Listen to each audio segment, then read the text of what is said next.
broadcast network, AFTERBUZZ TV. Over 20 million weekly downloads in over 150 countries, and your number one source for after-show entertainment.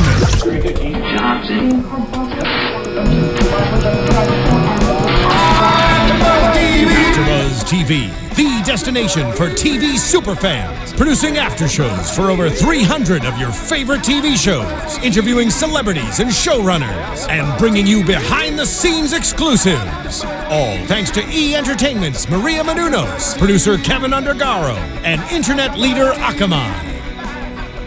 Now, let the buzz begin! Hey guys, welcome into another Dodgers Wrap 360 after show right here on AFTERBUZZ TV. I am Bobby DeMuro. That right there is Mike Conley. Mike, you can look at the camera over here. Oh. So Mike, let me tell you, since this is apparently your first show, these are microphones. You talk into them, you say hi. These right here. Yeah, that right there. Will do. Don't lick it. Don't bite it. Just leave it there. All right. These are expensive. Those are cameras. You look at them, you say hi there. Folks, if you're watching on the live stream right now, you guys can tweet us. Well, you can tweet me. He doesn't have a Twitter. I am at Bobby DeMuro. You guys can tweet me literally right now if you want to talk Dodger stuff. You can also tweet at AFTERBUZZ TV. You should be following them already. If you're not, hit subscribe on YouTube, iTunes, all those good places if you're not already doing it. Big news today on Dodgers Wrap 360. The Dodgers are in the playoffs. They are. And they have home field for the division series. Two things we knew were going to happen. Home field was a little less, it was a little dicey for a minute, but we figured that was going to happen. And it did. They will play the Mets in the playoffs. I believe October 9th is the first day for that. I don't know if they've released times yet. If they have, I haven't seen it. So if they did release a time, tweet it to me. I'll look at it after the show. But either way, it's going to be October 9th. It's going to be at Dodger Stadium. It's going to be at against the New York Mets. We will get into that very shortly. I think we want to focus on the playoffs a lot this week. And just a programming note before we really get into it. We are here as long as the playoffs are here. So as long as the Dodgers are in the playoffs, we're running shows. We are also going to run a wrap show after the season. So whatever week the season ends, if it's hopefully not, soon, if it's the World Series, whatever it is, we're going to run one extra wrap show after the year, covering the entire season and the winter and the future and that sort of stuff. So just stay tuned for that. Stay tuned. All right, let's talk Dodgers. So you got to figure, with all this stuff locked up, today was a day to just rest everybody, and it was like a scrimmage game. It's kind of like going back to March, right? You rest everybody. So Clayton Kershaw started. Yeah. Well, no, but it's 300 strikeouts. I know. That's the beauty. That's amazing. Such a numbers game, this baseball. When was the last time that happened? Because it's been a while. The last time it happened for the Dodgers? I feel so derelict in our duties. He's first one since Koufax to do it for the Dodgers. I was going to say, yeah, it's been a while for the Dodgers. And he's got a lot of these Koufax comparisons between Kershaw and Koufax. Mm-hmm. He's special. We know he's special, but he is... Whew. And this two-headed monster, too, the Kershaw, also has a lot of comparisons to Koufax Drysdale, back in the day as well. Absolutely. But him doing it, the 300 pitcher, there's been 11 seasons since 95 of 300 strikeouts. He is the first major leaguer, Kershaw, to finish with above 300 strikeouts since Randy Johnson and Curt Schilling in 2002. Mm-hmm. Yeah. So of those 11, he just got the 11th to 10 before. 5 were the unit, obviously. Whew. 3 were Schilling. And 2 were Pedro, the man. Is that true? 2 were Pedro. I guess that makes sense. Mm-hmm. That's since 95. That's a hell of that's great company to keep. Yeah. Pretty good. So obviously they clinched in San Francisco. They sweep the Padres. Forget this. I know we'd like to recap daily games and stuff like that. That's great. They win, they sweep. We know that they've redeemed themselves. 5-2 week is a good week, especially after getting swept in Colorado last weekend. Right. We were ready to, throw in the white towel. Okay, maybe not that far. But we were panicking a little bit. We knew they were going to clinch, but bad things were happening. Yeah. I wasn't thinking they were going to get home field for that first series.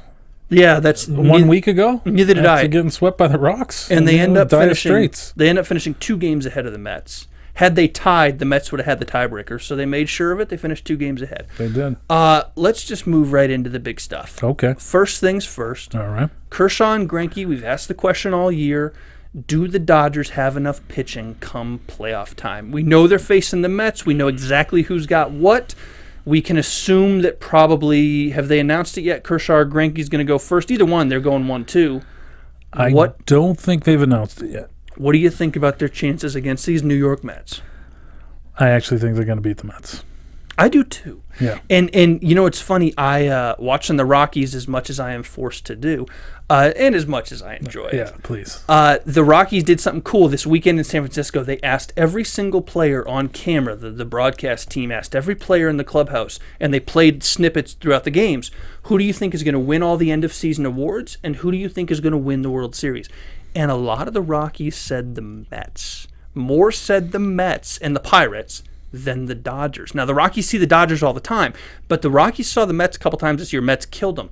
But everybody on the Rockies, these players are talking, saying this pitching staff for the Mets, it hunts anywhere. These guys are legit. That's the thing I'm worried about is Greinke and Kershaw are an incredible 1-2, but the Dodgers have this ability to lose a lot of games 2-1. It seems like that's true. When the bats go, the bats go. That's the only thing I'm worried about. And in the playoffs, it's pitching. The bats are going to go. So, and really, when that does scare me, and the depth of their staff scares me. Not so much that they're going to pitch any more than 3 guys in their starting rotation, but the fact that their starters now they can throw into the pen to bolster their pen, which is also kind of a down spot, much like the Dodgers are much better than the Dodger starters that they're going to use to bolster their pen. Yeah. So it's like, I mean, who's going to be back there? Like, they're going to have Syndergaard coming out in the 7th for him, or is he going to start? He's probably going to start. They're going with DeGrom game 1, and then Javi, right? I believe. And then is it going to be? I mean, Matz has been pitching lights out for them. Matz has been pitching great. I know that they'd probably like to use a lefty, but you're not going to put John Neese in those 3 if you're the Mets. It's going to be Syndergaard. It's not going to be Cologne. Yeah. God bless him. And, like, how much does that matter, breaking things up with the lefty, especially nowadays with the way, like, the playoffs are? It's like you're going to have a day off between each game. I don't think it's about breaking up as much as it's putting the Dodgers to a decision.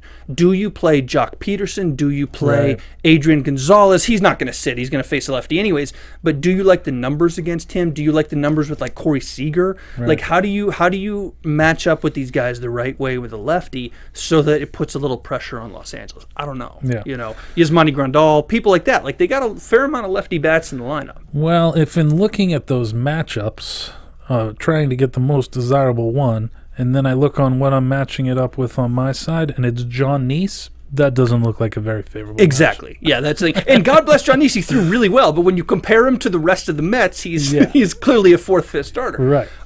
For the Dodgers, then, who is your number 3? It's Greinke, it's Kershaw, and 1, 2, 3, Wood. I'm going to go with Anderson. I know I've been kind of on Wood at this point, but there's something about they have that home field for the first game in New York. You know, Anderson's just a little more of a grizzled veteran who's been in some playoff games, a little more so than Wood.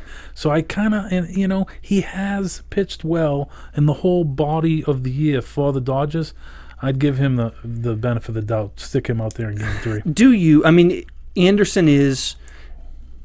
Wood came over 2 months ago, so he's brand new. Not new to the league, but he's brand new to the Dodgers. Right. Do you, this sounds weird, but if you win the first 2 games in Los Angeles, and if you have Greinke and Kershaw going, that's a realistic assumption. I mean, it's going to be tough, but that's the goal, and it's realistic to get it. If you win the first 2 games, then do you reward Anderson, quote unquote, reward him with that game 3 start? And if he does well, you say, hey, buddy, we're going to keep you on the roster for next round, too. You know, you're going to be our number 3 starter next round. And you reward him with that, and you say, hey, if we can win it, great. But if we can't, we're up 2-1, and we're in a really good position. I know it's a lot to assume the first 2 wins, but you can come as close to an assumption as you can with Greinke and Kershaw. Yeah, well, if they don't get those first 2 wins, I don't think they get in the series. Yeah. So I'm kind of banking on those. So let me ask you this, then, because this is interesting. If the Dodgers, after 2 games in L.A., are 1-1 with the Mets, will they lose the series? Do they need to win both of those first 2 because the other pitchers are so iffy for Los Angeles? I mean, it's going to be an uphill climb, but I mean, you can pitch those guys 3 times. Yeah. So it's not a bad guy to have, but if you split and Kershaw's the one who loses, there's still that monkey on his back. You know, I mean, unless they lose 2-1 and he throws a gem and all this stuff. But I don't know. Would you go Kershaw game 1 or would you go Greinke game 1? I go back and forth on this. Well, I mean, Greinke started yesterday and Kershaw started today, and the 9th is coming around, in enough time for either one of them. Right. I'd probably go Greinke in game 1. I probably would too. Yeah. I've been thinking about that. And just keep them on as normal of a path. I mean, it's an extra day. It's not the 5th day. It's the 6th day for both. Right. But it's just one extra day as opposed to doing Kershaw, and then Greinke gets two extra days. So you're right. Yeah. You're right. I agree with you. I don't know. I think I had a thought about this thing, and I just lost it, about going 1-1. I think you go Greinke and Kershaw in games 1, 2, 4, 5, and 7. One of them is going to throw 7 if it goes to game 7. Well, it's only 3 out of 5. Right? Oh, you're right. You're right. So 1, 2. What am I saying? Yeah. So 1, 2, 4, 5 is even better. You just need to account for one game. Right. Brett Anderson's going to be my gamer out there. So do you put Wood in the bullpen? Yeah. Do you put Bolsinger in the bullpen, or do you drop him from the roster and get one more late inning reliever? And I don't know if it's Pedro Baez or Yimi Garcia or Nicasio or whoever the odd reliever out is of the late inning guys. Do you add one more late inning guy? I think maybe I'll. I don't know.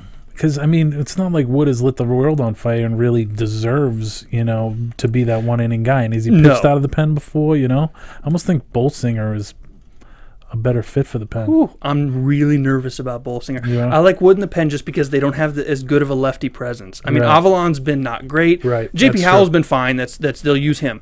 But Avalon's been not great. And then the other guys, Baez, Hatcher, Jansen, Nicasio, Peralta, Garcia, I'm sure I'm forgetting somebody. That's 7, though, are all righties. They're all, really in the playoffs, one-inning righties. Yeah, you definitely Wood will be in the pen then. Yeah. You got to have that third lefty in the playoffs. Is right. but and it's funny, we talk about who is going to start that third game and stuff. Wood, I mean, coming over from the NL East, he knows these Mets pretty good. That's a good point. So maybe he's the guy. But that being said, maybe they know him well enough too. So. It's funny that Matt Latos came over from the Marlins. Maybe you sign him. He knows the Mets. Man, use him out of the pen. The other question with this, I just lost my train of thought again because I'm thinking about this. You really think Wood as a lefty? I'm worried. Now the other thing is the Mets pen, not wonderful. That's the thing. But as we were touching upon, so say they go DeGrom, Javi, Matz. Yeah. That means they're able to throw Syndergaard back there. Don't they have another youngin who's a pretty good starter? Maybe I'm just thinking of Wheeler who's injured, but Wheeler is injured. But is it Nice who fills out their 5 there? Yeah. And maybe Nice can give you something out of the pen, but they have they're a little bit like the Dodgers where they have 2 guys they can rely on at any given time, and then a band of arsonists that are just lighting things up. Yeah. So. It'll be interesting to see, but man, to see one of those young flamethrowers coming out in the 7th or something, and it's gonna be interesting. It's gonna be interesting. The bats got to get going. The bats, you got to work, get into that pen early. So yeah, but the bats got to get going, and the Dodgers need help with the bats, besides the obvious reasons, only because the Mets today are not the Mets of 2 months ago.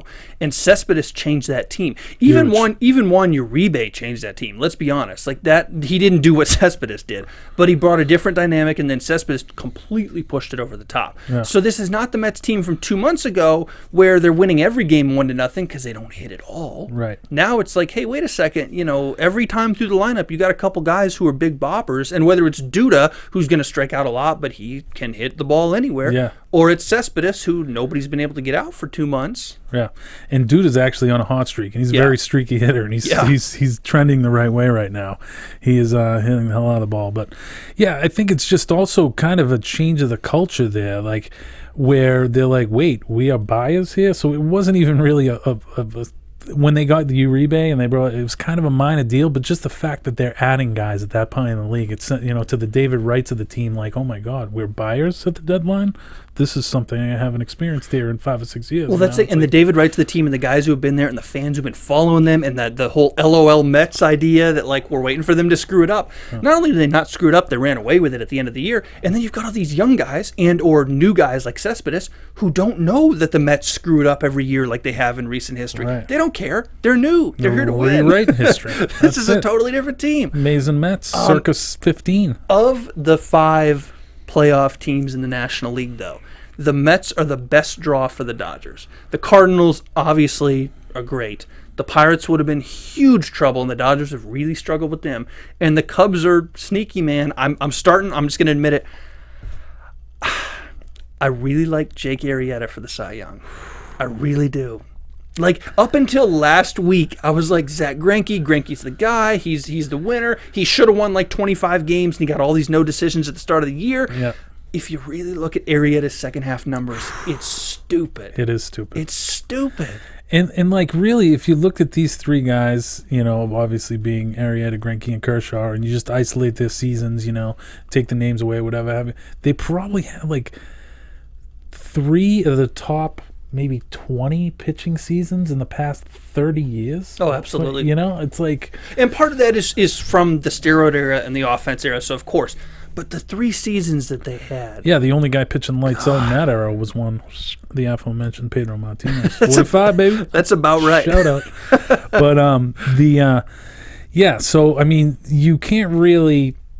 If any of those guys gets it, you can't really raise a stink, you know? But, yeah, I feel the same way. I was Greinke, and then he didn't make that start because of the calf problem, and like Arrieta, I don't know if he started that same day, but he went out and threw his gem, but then Greinke throws a gem on Saturday, you know, so it's like Kenny's back in the race. But I know wins don't mean anything, but no, listen, when you get that 20, listen, I'm big. You know me as like sabermetric guy, second level stats. Let's think better about these stats. Right. For voters, for the baseball writers who vote on this stuff, they're not, you know, Neanderthals, but they're very slow to react to the new level of statistics. They don't like, generally speaking, they don't like WAR and FIP and all these things. Mm-hmm. Wins matter to them. The no-hitter achievement matters to them. Arrieta threw the no-hitter in LA against the Dodgers. Yeah. Not coincidentally. That's true. That stuff matters. And the 2 in front of your wins, the 20 matters. I think stuff like that pushes him over. I also think, and I don't know what day they have to turn in their ballots, but these things don't get announced till November. When do they have to vote? Because if playoffs are ever a factor for them, or are they sending their ballots in now? You know, that was always, in all the sports, a little kind of shady, because they say, I believe the ballots are turned in towards the end of the regular season. Yeah. But then I've seen where... this guy who had a good playoff kind of got the tiebreak over this guy, you know, and it's like, I don't know. And, you know, when they are looking for tiebreakers between Greinke and Arrieta, because even though it is a 3-horse race, it's probably going to be between those 2 guys. Yeah. You know, Kershaw's had his fill. His mantle is, you know, got plenty on it. But does it come down to the fact that the Dodgers won their division and Chicago's just the wild card team, 3rd in their division? I don't think so, because of how good that division was. Yeah. And by the way, we should say this too. A legitimate contender who absolutely will not win is Mark Melancon for Pittsburgh. He had an insane season as a closer for them. Yeah. And he'll probably finish 4th. But you have to be special as a closer to win, and it's not the year for that. Yeah. That's an Eck type year. Yeah. You know, or Eric Gagne. You can win. Yeah, that's right. Eric Gagne.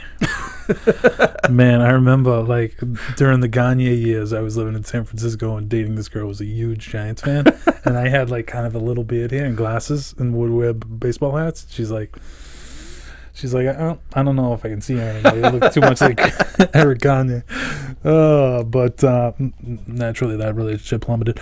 But I think that you have to really have an exceptional year to win as a reliever. You guys get the Rolaids relief, man. Congratulations on that. But Cy Young is for a starter, you know. Just like I really find it hard to pull the trigger on giving a starter the MVP. But I agree with you. I don't think a pitcher should win the MVP. I think this year you could have 2 pitchers in Greinke and Arrieta who finish in like top 5, top 8. You're right. But no, I don't think a pitcher should you'd have to have a truly historical year to win an MVP. If we were to see a pitcher win 28 games sometime, then 30 for sure if you had a Denny McClain year, but nobody's going to win 30 anymore in modern baseball. No. But if for some reason somebody won 30 games, that's probably an MVP season. Somebody goes 26-0 with a 1.5 ERA, that's an MVP season. Yeah. But no, these guys aren't doing it, but they will finish top 5. Baseball writers are different than baseball internet people. There's a generational gap here. Yeah, Kershaw finished pretty high in the MVP last year, didn't he? I think so. Yeah. Who won the National League MVP last year? It wasn't Kutch. McCutcheon was 2 years ago, correct? I believe so. Am I crazy? Was he in 2013? I thought he was. I thought McCutcheon was 2013. 2013. Okay. So who's 2014? Let's look it up. Oh yeah, let's do it. It's going to be a guy, and we're going to say, "Oh, of course." Oh man, he hit 58 home runs. We forgot about him. No, it won't be like that. Yeah. Okay. So are we in agreement on Arrieta? What about this Rookie of the Year? Because if you had ended the award in about... I mean, we're gonna have a wrap-up show that we're going to discuss this stuff. I know, but I'm just thinking about it now. Yeah, I'm just thinking about it now. In the moment. Yeah. Because we already know the playoffs are here. We know what's going on. The week went exactly as we expected the week to go. Dodgers split in in San Francisco, and they sweep the Padres, who were playing for nothing and didn't do anything. And they showed up like it. Let me see. Last year... Clayton Kershaw won the MVP. He did, right? Last year. Yeah, okay. Yep. Yeah. So, Stanton finished second, close second. Andrew McCutcheon was third. Jonathan Lucroy for the Milwaukee Brewers was fourth. Yeah. Troy Tulowitzki, 25th. Justin Morneau, 23rd. Huh. Wow. How about that? Of the top 25... Wait. Justin Morneau was 23rd in MVP voting? He won the batting title in 2014. Top 25, in case you're wondering, in the NL, this is a good thing. Top 25 MVP voting in the National League in 2014. There are Adam Wainwright, Clayton Kershaw, who won it. Let me see, Johnny Cueto. I think there's one more. Nope, that's it. 3 pitchers in the top 25. 3 pitchers in the top 12. Really. Right. So it's either if you have a monster year or maybe there isn't that... No hitters really blowing it up this year. I mean, I think Bryce Harper blew it up and will certainly win it. But you could make the case if people feel like the MVP is almost kind of a team award based on how your team does. Nationals faded. The other candidates like Nolan Arenado, bad team. Paul Goldschmidt, bad team.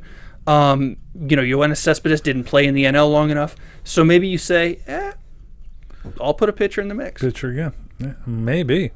But I think they're going to give it to Bryce. Yeah. Because, I mean, at least his team is over 500, even if that's just barely these days. And, they were kind of in the mix for 5 out of the 6 months of the season. And how bad would they have been without him? Right. Right. Okay, so back to the Dodgers. I guess we can get focused up on this again. Dodgers. First things first, Enrique Hernandez is back. Yasiel Puig is back. Good and good. Yasiel Puig has a miracle. It's a Christmas miracle. He can run again. I think that's great. Do you put him on the playoff roster? Yes. Do you put Enrique on the playoff roster? Yes. Who do you leave off the playoff roster? I don't know. Who does that leave off? I don't know. Do you leave off Jock? Do you leave off Jimmy Rollins? Do you trust Corey Seager enough right now to just let him have it? Or I think you probably put Rollins and Utley on the playoff roster. Yeah, I mean, we got to come in under 25, right? Yeah. But remember, you're only going to really put 3 starting pitchers. You're going to add a bullpen guy. So you've got like another spot or 2 there. Right. Who do you leave off then? Because in outfield, do you leave off Ruggiano? Do you leave off Scott Van Slyke? Do you leave off Carl Crawford? He's got to be on the playoff roster. He's going to be on the playoff roster. I think maybe a Van Slyke could be left off for this one. Yeah. Because outfield, you got to think we're going, Ethier, and in center, maybe Kiki. Although that bomb that Jock hit today it's like... He's hitting 210, man. I know. He can't do it. So maybe Jock is even left off. But it's nice to have that big stud bat that can get you a home run when you need it. It's good to have a lefty bat off the bench. Because if you put Carl Crawford in left and Ethier in right, starting, and then let's say you put Kike in center. Right. That's what I think they should do. Which would make sense. Then you have that one lefty bat off the bench. Jock can play all 3 if you ever need to pinch hit or whatever. Right. And he can certainly pinch hit late for Kike. Yeah. You're risking him striking out in a big situation, but he could hit the home run. That's what you're hoping for. Right. We'll see. And I think Corey Seager probably starts at shortstop. Am I crazy? No, he should be. I mean, if Mattingly rolls J-Roll out there, oh, that would be so sad. I mean, Seager's your best player right now. So you're telling me that J-Roll and Utley are going to sit on the bench to start the playoffs? Because obviously Howie Kendrick's going to play second base. Yes. And I love having, I guess Utley has impressed me more as a pinch hitter than J-Roll has had, but I like having those, veterans that come in as a pinch hitter, J-Roll's hitting .226 this year, getting on base 28% of the time. That's not enough. He'd be one of my candidates to be left off if it came down to a numbers game, because Seager is that good, and, he's not a liability defensively where you would have to come, do a defense replacement with him at the end, and he's just playing so well, and it's youthful exuberance. It's like you just don't mess with him and you just let him out there. It's like, I think I made this point last week, but Xander Bogaerts, when he kind of came up in September on the 013 Sox, it was just he got on a roll, and it was just like, okay, don't bother him, and he was very instrumental for them in that World Series. And you cut your teeth at that point. When you're this young, you cut your teeth in the playoffs. If you fail, you're a rookie. You probably should fail. You can learn from this and do better next year. Exactly. If you don't fail, hey, wait a second. That's a great resume builder for him. And the Dodgers going in the playoffs next year and the year after are saying, hey, we'll never have to worry about him. He's phenomenal. Yeah. And he is. I mean, he's legit. So I guess we'll see. Seager ends up having a really nice year. The thing I like the most about him is he's walking a lot. He's striking out like what you'd expect for a rookie. It's not crazy, but he's not, but he's walking a lot, which tells me that he's taken a page out of Jock's book, and he's patient, and he's not overmatched, by and large overall. That's what's really impressed me with him. His command of the strike zone as such a young player is really impressive. He's mature beyond his years in there, and I hope they don't do something foolish like not play him. But Alex Guerrero is going to get left off. Obviously, they're only going to go with 2 catchers, so no Austin Barnes. I mean, you could even set it from there. 2 catchers, 4 infielders, that's 6. I think your extra infielders are Rollins and Utley, that's 8, with Turner playing third, of course. You got Crawford 9, Kike 10, Ethier 11. Outfielder 12 is probably Puig. Outfielder 13 is probably Peterson. And you got 12 spots for pitchers. That's 3 starters, 14, 15, 16, and 9 in the bullpen.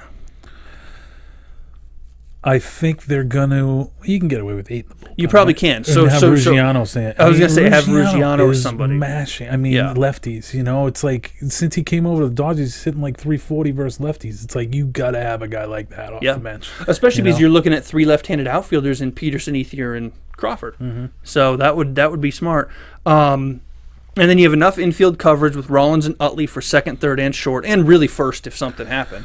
And if something happened, Kike could come in and play, Yeah. That's why it's like if it came to J-Roll being a guy that was left off, I'd be kind of fine with it just because I like Utley's bat better in a pinch hitting role. Yeah. And you could probably cover the, being the utility guy with Kike. And I also trust, as much as I have blasted J-Roll on this show, you have to trust veterans to a certain extent. Is that my Twitter coming in? In the playoffs. No, sadly it's not Twitter. You have to trust veterans, specifically in the playoffs, to a certain extent because it's a different monkey. If Corey Seager kills it, if Jock Peterson turns it on because he's young and he doesn't know any better, great. This is what you're hoping for. Mm-hmm. But you got to trust guys like Crawford, like Rollins, like Utley, like Agon, who have been there before. And if Corey Seager opens the first 2 games in Dodger Stadium against the Mets and goes 0 for 9 with 7 strikeouts, Jimmy Rollins is like, I got you. Jimmy Rollins is not what he once was, but he's not going to come up scared. He's not going to start pressing in the playoffs because he's been there so many times. Yeah, and this is why you bring these guys in too. These character guys. So this is what happens when you're a 15-year vet in the league, and your skip tells you you're starting out on the bench. Show the men how to take that, you know. And he's a consummate professional. He's going to do that. Did you see J-Roll today in the Tommy Lasorda shirt? No, I didn't. Oh yeah, he went out and made the pitching changes. He went out, pulled Kershaw. I mean, for a guy who's been here such a short time, he's a guy that really endears himself to the team. Yeah, he gets it. He's a stud. I don't know if we've talked about this yet, but just I think don't play him. The spot for him next year is Oakland. Have we mentioned this? Have we talked about this? You've been mentioning that, but I have some other workings going on with Billy Bean about getting Sonny Gray. So I'm all about J-Roll going home to Oakland. Marcus Semion's been a disaster defensively for them. Leads the league in errors. And they're so they feel such a void after they got rid of Addison Russell that they don't have that stud shortstop. That would have been it. And you have to have a stud shortstop now in the American League. Yeah. In order to although I'm seeing all the shortstop offensive numbers generally across baseball are down. Because Tulo had a down year. Some of the major shortstops had down years. Some of the other ones are just gone. Some of the other ones aren't playing short anymore, like A-Rod hadn't played short in a couple of years. Right. So the shortstop OPS numbers are down.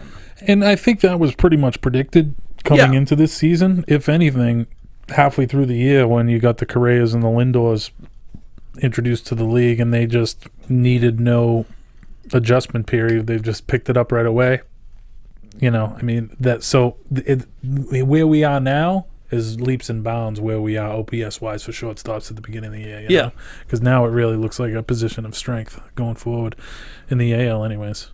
No, but that's the next era. That's the next era of, 20 years ago when it was A-Rod and Jeter and Nomar Garcia-Parra and, all these other guys. This is that next era of that. And they probably don't, Correa and Lindor aren't the same players. Maybe they don't have quite as much power as frickin' A-Rod did at shortstop. Right. But that's the next era of young guys. And Corey Seager's in that conversation. Yeah.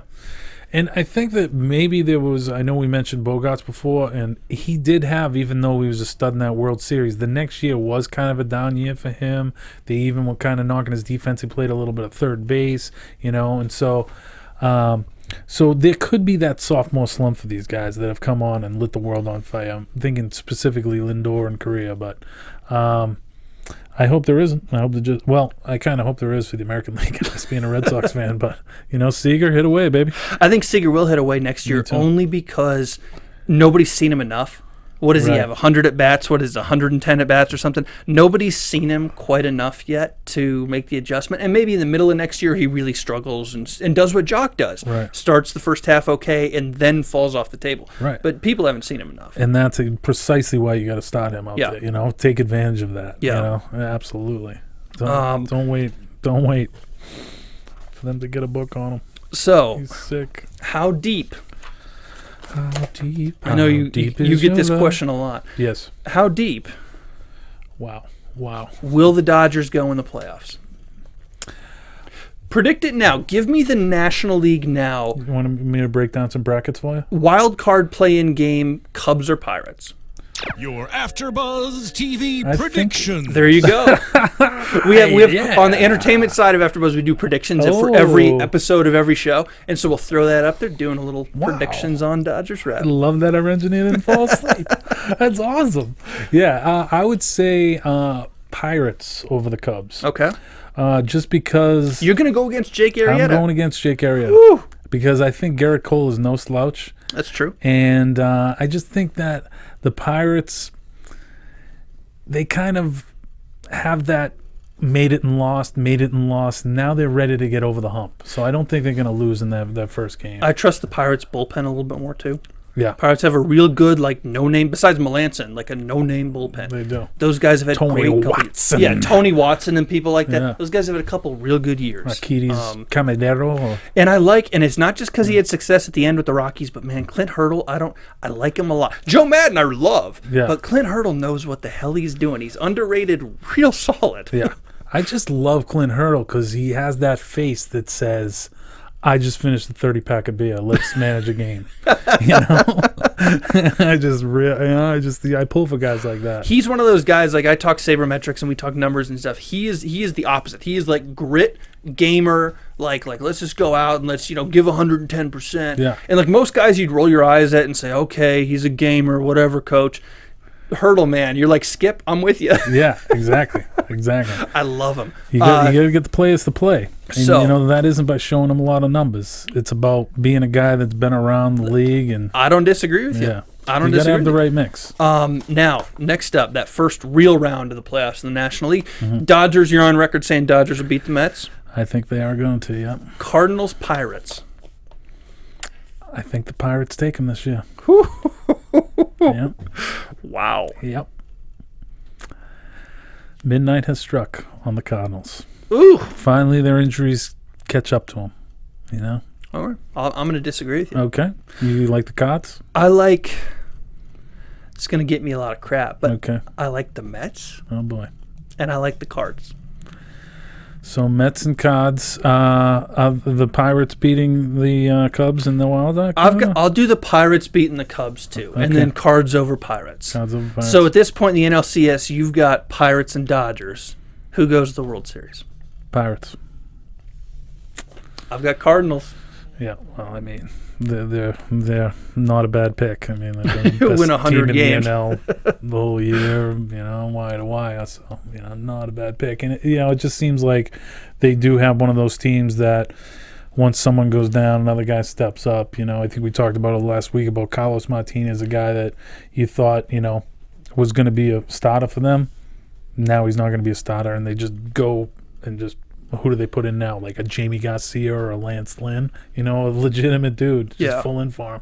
And then, that means one of those guys can't go back and boast the boy pen. Oh, who do we have? Oh, we former Cy Young winner Adam Wainwright's going to come back and join the pen. So, I mean, they just really just go about very business-like through the regular season. And it's always that next man up mentality. And Matheny's just got the right demeanor, He's just got the right demeanor for that. And it's just another... example of the catches make the best managers. Yeah. I will say, too, though, about the Cardinals, any other year they would have coasted, and I would have worried about them in the playoffs because they had been coasting for a month. Mm. They couldn't coast this month. The Pirates were too close, the Cubs were too close, and they never got to coast. They were playing because they had to win up until, the last couple days. They did try and coast there. Yeah. First, and they dropped that 8 out of 10, and then they was just it kind of re-upped them there at the beginning of September or mid-September where they dropped 8 out of 10. It was like, oh, we could be caught. And so they kind of stepped it up. And they almost got caught. To them. I mean, the Pirates almost caught him for a while until at the very end it faded a little bit. One injury that might be tough to bounce back from is Jose Molina. Yadier Molina? Yadier, excuse me. Jose, Which Molina? Maybe that. Maybe is they going to bring him out of retirement? Which is Benji, it's Yadier. Is Jose the third? Who's the third? Is it Jose? Jose. Well, okay, all right. Benji, Jose, and then Yadier, I believe. And then there's the younger one. There's another one, right? There's a fourth. That's news. I wouldn't doubt it. Yeah, I believe there's another one. that's in the minors or something. Who do you like in the World Series then? Well, the Pirates, obviously. And we're going to break down the AL. You know who I'm going to say? The Rangers? Yeah. Yeah. The Rangers. I'll tell you why. The Rangers aren't a bad pick. Even the Astros might not be a bad pick. Look at the teams that have won the World Series recently. This doesn't happen every year, but look at even the Royals last year. Or the Giants last year. It's teams who were fighting all year, who were coming second. And the Rangers didn't come in second, but the Rangers had to overtake everybody at the very end. And it's teams who needed every damn win, and they go into the playoffs rolling. Right. Sometimes, as much as I think the Cardinals are legit and the best team in baseball, top to bottom this year, right, there's something to be said for some of these teams that have been scrapping and clawing for months and are now in the playoffs. And what do? The same thing they've been doing. Exactly. And I believe that, and that's exactly what I look for. The team that has been playing playoff baseball for the past 2 or 3 weeks, as opposed to just going in there fresh. They're already hungry. Now, so the Astros got in, huh? The A's. Angels are done. Angels are done. Yeah. They made a run at it, though. They did. I mean, you got to give them credit. The Angels had a terrible first month, pretty bad last month, but hey, they were there. A season where their GM resigns, and they still had a shot going into the last day. If you're not an Angels fan, I mean, you're not happy, but it could have been a lot worse. And let me put it this way: I would have liked them because they were winning going in. And let me put it this way: if you're an Angels fan and you're a little disappointed, you could be the Mariners. Right. You could be the Mariners. The Mariners should have been a playoff team. Everybody, that was like a sexy pick for World Series, and the Mariners are going to be good. Felix Hernandez and Robinson Cano. Mariners, Nationals. And I love the Mariners and the Nationals, and both those teams just crapped out in different ways. But in the playoffs. Mariners were never there, and... Did you see that Trout catch, though? I mean, yeah. Oh, my God. And that seemed to, turn... I think they had won a couple in a row, but then they won, the next 5 or 6 after he made that catch. So it's that's what you want out of your leader. It's okay, this is an uncatchable ball. I'll catch this. Let's rip off 6 straight and get into the playoffs. They didn't quite finish the deal, but they'll be heard from next year. They will. I think they absolutely will. So you've got Rangers and Pirates, and you've got the Rangers winning it all? Pirates. Oh. Finally, the sons of Bill Madlock will take it home. I've got Rangers and Cardinals, and I will say the Rangers win it all. You're putting the Rangers in there, too? Really? Yes, what we just talked about. Yeah, well, I mean, okay. Houston's, that's who I'm probably rooting for. Those are my predictions, but Houston is who I'm rooting for. Oh, Houston would be a lot of fun. So exciting. Yeah, Houston would be a lot of fun. And they're a tough matchup, because they can beat you with the long ball and they run. Now, I would be remiss if I didn't say this, though. Okay. Neither one of us, we're doing the Dodgers Wrap 360 here on AfterBuzz TV and AfterBuzzTV.com, and neither one of us has the Dodgers going past the NLCS. True. And I don't have them past the NLDS. We have to be honest, with our listening faithful, as dwindling as they are. But they're all turning it off right now. It still should be considered a pretty good year for the Dodgers if they do in fact win a playoff series. It's like, hey, attaboy, you're stepping in the right direction. I think it's too tough in almost 99.999% of situations. If you win a playoff series, your year was a success. Yeah. There's levels of success. Like, you want to win the World Series, and you definitely failed on a level if you don't win it. But it's too damn tough. The Nationals proved it. The Mariners proved it. It is too damn tough in baseball to get there in the first place, to get past a play-in game, because the Cubs or the Pirates are going to – one of those teams is not going, past tomorrow, past Tuesday. Right. It's too damn tough. If you win a playoff series, if you get to the championship series of your league, you had a damn good season. Definitely. And, even if it's a 162-game season, it's a long season. If you win your division, you should be proud of that too. But that being said, the Dodgers, this is their third straight NL West win. Yeah. So it's like it's about time for them to make that next step and at least play for the pennant. Yeah. That is the logical next step. And then, you give Greinke $300 million and you make a run at it next year. And you get to that series, you get to the playoffs. This is what you want to do. You get to the playoffs, you got a shot, and then it's just survive and advance. You win a division series, great. You got a shot. Yeah. Take the shot. If it doesn't happen, it doesn't happen. Now, the reason it won't happen, if it doesn't, neither one of us think it will. Pitching, I would imagine. Pitching. You don't have enough pitching behind Greinke and Kershaw. Right. You're going to get exposed more in that 7-game series than you would in a 5, and you don't have enough relief pitching. Now, unless somebody, Jim Johnson's not going to be on that playoff roster, unless you had somebody come out of nowhere besides Kenley Jansen, and I would love to see it. I'm pessimistic about it. Yeah. No, that's going to be the chink in the armor for sure. We've been doing this show for whatever, most of the season. Every week we talk about it. Yeah, and it's a third starter emerging and bullpen arms past, Jansen emerging. And we don't have that answer yet. So hopefully it's a situation where we got a bunch of gamers out there that haven't emerged until the lights get the brightest, and then they really show their stuff. Who knows, I think that's going to be Corey Seager. He'll hit enough where they don't need a bullpen. Yeah. At least in the Mets series. Looking ahead, last thing I'm going to ask, and again, for the folks at home, we're going to recap. Last thing I'm going to answer. We're going to recap everything in the playoffs. So we'll be back next Sunday. We'll be back the Sunday after that. We'll be back as long as however long they're in it. And then the final week after the season, whenever it ends, we'll be back for an extra show recapping the year and looking to the future. But I do want to ask you this now. Okay. Because we're kind of talking about this third starter thing we do every week. Who can they go get this winter to bolster this third starter situation? Because Bolsinger, Anderson, serviceable 4th and 5th guys, Wood, serviceable 4th and 5th guy, none of them are the third starter. Is it Cueto? Is it Price? Is it Mike Leake? Like, who is the realistic guy they go get this winter?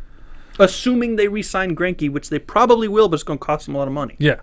So that's going to be first order of business. Yeah. Getting Greinke back in the fold. And so when you pay yourself of 7 years, $300 million, whatever it takes to get him done, 8 years, $300 million, shocking numbers. But then you move to the next, and I know that the Dodgers have money to burn and all that stuff, but are you going to go after another frontline guy, to be in that third hole? I could see it maybe going after a guy like Leake, because then you take him away from the Giants being able to resign him, you know, and you bolster yourself, But I think they really have to address the bullpen and, spend some money on that. Go out and look at the guys that had good setup years for crappy teams and give them, 50% raise and pluck them from these teams. That's what you got to do, because now that we're past the steroid area, we're coming back into more of a pitching and defense things. And that pitching that you need to make it happen, that goes past numbers 1 and 2 in the order. You got to get better depth, and you have to be able to pitch out of the pen. So, and if you can get a guy that can close some games too and take that stuff, some wear and tear off of Kenley, excuse me. Hello. I'm all Hanleyed and Kenleyed out. It's the end of the year. I think, too, I really like Cueto. I really like Leak. I like a righty because Julio Urias is coming quick. Right. And if you can go lefty-righty with Greinke, Kershaw, Urias, and maybe some righty like Leak or Cueto, and with Cueto, you're buying a little bit lower than you would have. He's going to command a lot of money. Yes. But he had a bad year this year, the second half, so you're going to come by a little bit lower than you could have. So still going to be a lot of money. There's also David Price out there, and there's going to be a lot of guys. There's Chen from Baltimore. We just talked about him on Red Sox Wrap. That's a lefty who is going to be available as a free agent. That's a good pickup. Some of the national guys are going to become available. And, oh, by the way, Hyun-Jin Ryu theoretically would be healthy next year. That's Shoulder true. Injuries, you never know. You hope he's healthy, though, for his career's sake. Might be a free agent that's not technically a free agent. It's like you're picking up a free agent because you get the guy back after a year off. Alex Wood, with the spring training under his belt with the Dodgers, he could be a different guy, too. Not a bad fifth starter. All right, that's it. We'll be back next Sunday for playoff baseball, and we will have our A game on because the playoffs here at AfterBuzz. The lights get brighter. They literally turn these lights brighter, and we come to play. I looked right into the light, and now I'm blind. You don't have a Twitter. I do. I'm at Bobby DeMuro. We'll be back next Sunday for more Dodgers Wrap 360. You can tweet me in the meantime. We'll see you guys a week from today, 6 p.m. Pacific. Good night. From executive producers Maria Menounos, Kevin Undergaro, Phil Svitek, and the entire AfterBuzz TV staff, we would like to thank you for listening to the AfterBuzz TV network. To watch or listen to other after shows and post comments or questions, be sure to visit AfterBuzzTV.com. I'm Sir Richard Wentworth, and this has been a presentation of AfterBuzz TV. Buzz you later. The views expressed herein are those of the hosts only and do not necessarily reflect the views of AfterBuzz TV or its owners or principals.